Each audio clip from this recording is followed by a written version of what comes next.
যে সকল অবৈধ ইটভাটার বিরুদ্ধে অভিযান করেছি, বন্ধ করেছি, আমাদের কাছে যদি আবার নিউজ আসে যে ইটভাটাগুলো আবার চলছে, আমরাও ইটভাটাগুলো আবার অভিযান করব, ওগুলো আবার বন্ধ করার ব্যবস্থা করব।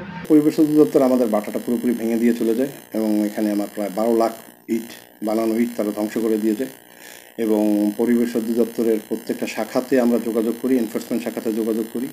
আমরা এই বরিশাল অঞ্চলে সর্বপ্রথম ব্লকের ইন্ডাস্ট্রি করি এখানে। আপনারা দেখতে পাচ্ছেন যে ব্লকের ঘরগুলো আমাদের ওইখানে, কিন্তু ব্লকের চাহিদা না থাকার কারণে আমরা ব্যবসায়িকভাবে খুব পিছনে পড়ে যাই। আমরা এই ব্লক ইন্ডাস্ট্রিটা করার জন্য যে ব্যাংক থেকে 1.5 কোটি টাকা লোন নিয়েছিলাম, সেই লোনের কিস্তি শোধ না করতে পেরে আমরা অসহায় হয়ে যাই।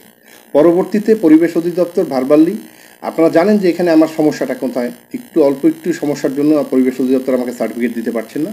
তো তারা আমাকে দেন যে আরও উন্নত চুল্লির ব্যবস্থা করে যেটুকু সমস্যা আছে আপনারা এই সমস্যাটুকু সমাধান করে আপনারা বাটা চালাতে পারবেন।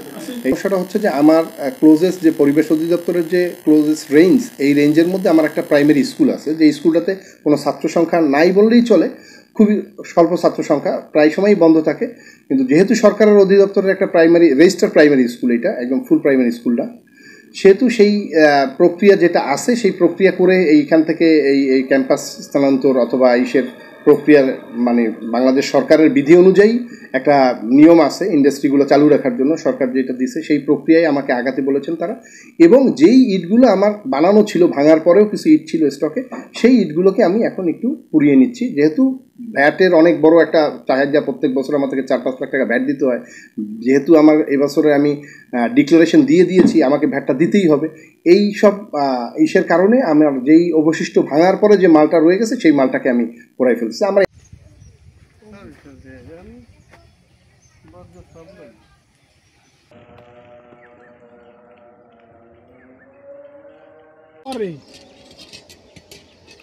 হাড্ডিও থাকবে না।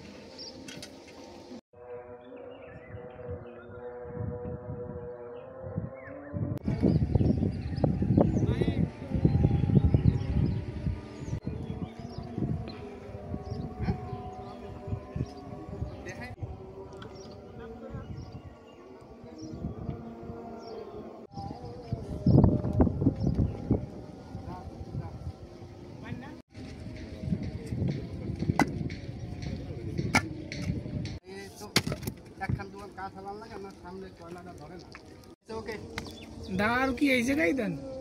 ওই সিঁড়ি আছে না? না, এই ভিডিও করে গেছে এই সমস্যা না, এমনি করে মনে হয় ভিডিও বানাই তারা আর আমার প্লাস্টিক পাইপ সব পাই দিয়ে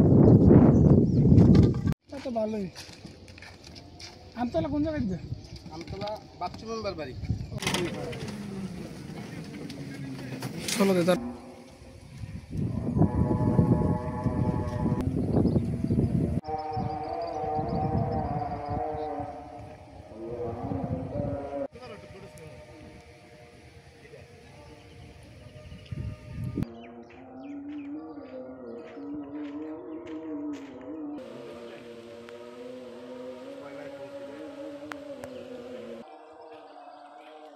গরুর